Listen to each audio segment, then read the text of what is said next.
What does that guy who does the Big Jet TV always say? Stand it! Whatever that means. He's an English guy. You'd have to know. You'd have to know. Look him up.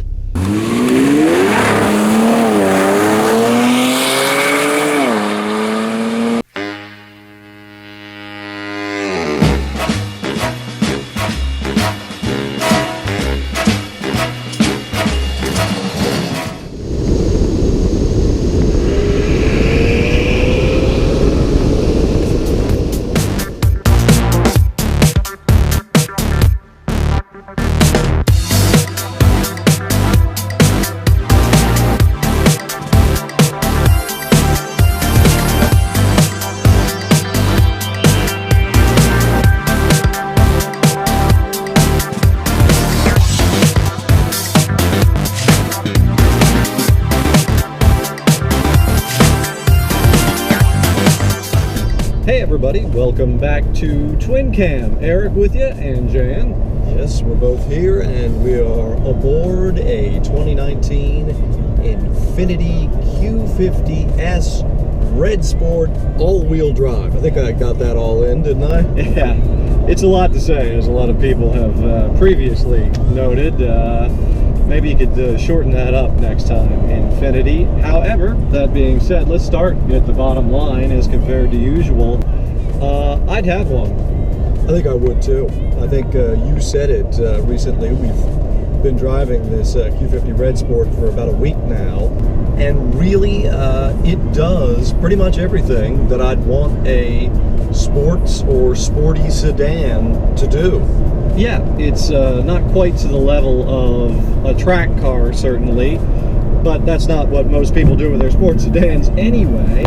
Nevertheless, for a good handling to very good handling, quick, comfortable sedan to commute in or do whatever else you do with a sedan, which is, as you know, all sorts of stuff, yeah, it works. Yeah, and I'll start with one of the most important features in any car, which is often overlooked, and that's the seats.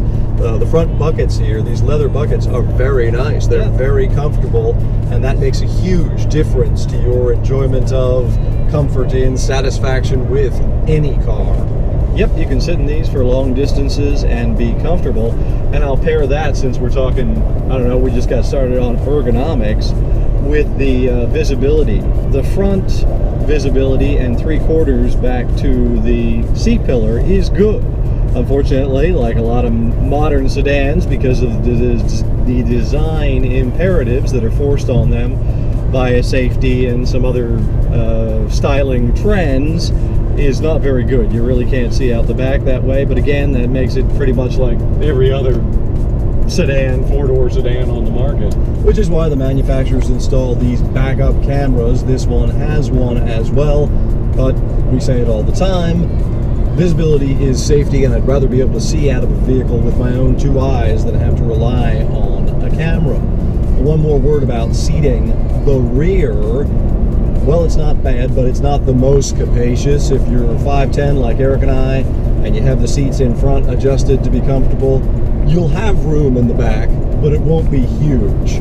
Also, since we're talking ergonomics in the interior, we're going backwards for us. The styling interior, I think it's fine, although some people, I guess, some reviewers have sort of called it dated, but to me it seems, I'm fine with it. Yeah, I don't have any problems with it. I think it's actually very logically laid out. I would appreciate a few more buttons. There are some, however, that you can use, and as rather than the center stack virtual buttons you're talking about. They're there. They're not outstanding, nor are they terrible. So I'd say middling on that. Now that we're rolling to a stop in traffic here is a good time to comment on what you might be able to notice if you've been checking out, listening to the audio here, some road noise. There is that. I will say the car has significant engine drone and tire noise, Yeah. enough to be noticeable. Yeah, it's not supposed to be a Camry, I know that, or an Accord. Nevertheless, they are things that you do notice. The car is about $60,000. This is the Q50 Red Sport 400 all-wheel drive. There is also a rear-wheel drive model. This one stickers with all the loaded up things that they put on a press car at $59,600 and change. So not cheap, but it is in a class with competition like the Audi A4 in its various guises, Mercedes C-Class, even up to the C43 AMG, some compare it to. You're also looking at the various BMW 3 Series, I suppose, up into an M3 sedan. Those are the kind of cars that this goes up against, and while they all have their attributes as well, I think it compares fairly favorably. But also capable of giving you enough feedback. Would I like more? Yeah. By now, anyone who watches Twin Cam knows we'd always like more. But the turn in, the directness of it, The speed of the speed of it, the modulation of the steering is good, and it doesn't. There's nothing really remarkable to say that's poor about it. And that combines with a suspension that is sort of what you'd expect. It's a double wishbone setup up front and a multi-link rear, but it's pretty well tuned. The car feels, most of all, I guess, competent is the way I describe it. It's got a lot of grip everywhere, and fortunately, because of a very willing engine, it is a car that you, compared to most of the ones out there today, want to drive quick. It actually makes you want to go out and have a little fun, which, yeah, there's not that much of that out there right now. Yeah, I think I was describing it the other day as that compared to so many cars I've driven recently for review, this car is actually alive. Is it screaming at you? No, but it is alive, and that is pleasing. That is brought to you in part by the fact that the twin-turbo V6 up front.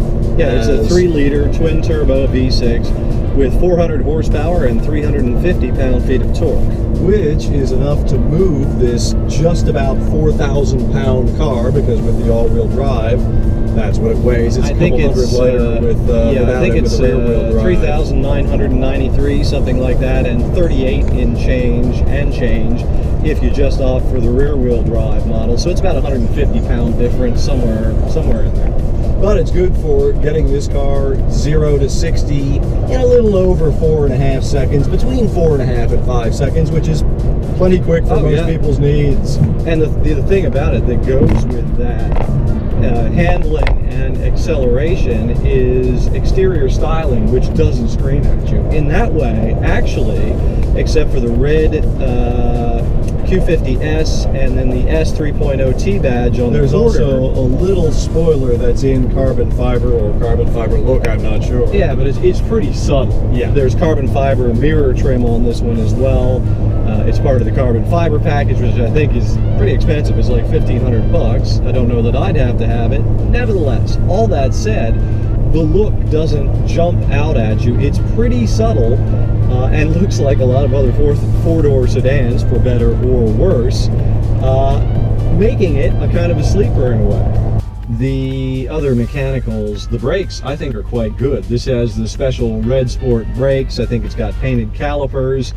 They got plenty of stopping power. Yeah, they stopped the car repeatedly well enough. Again, we have not put the car on a track, but this is the real world where it will be, and it does just fine and has a lot more brake than many other cars I've driven recently.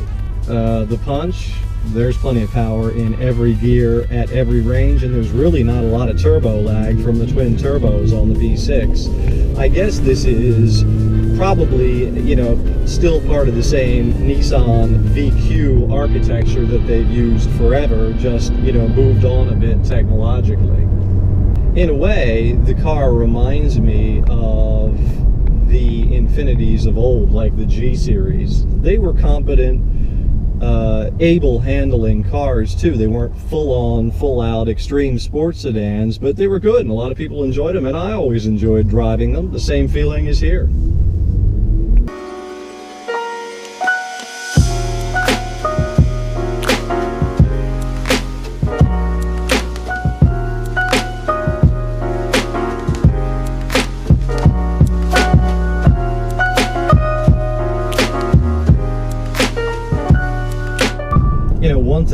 did want to call Infiniti out for in a positive way is the shifter.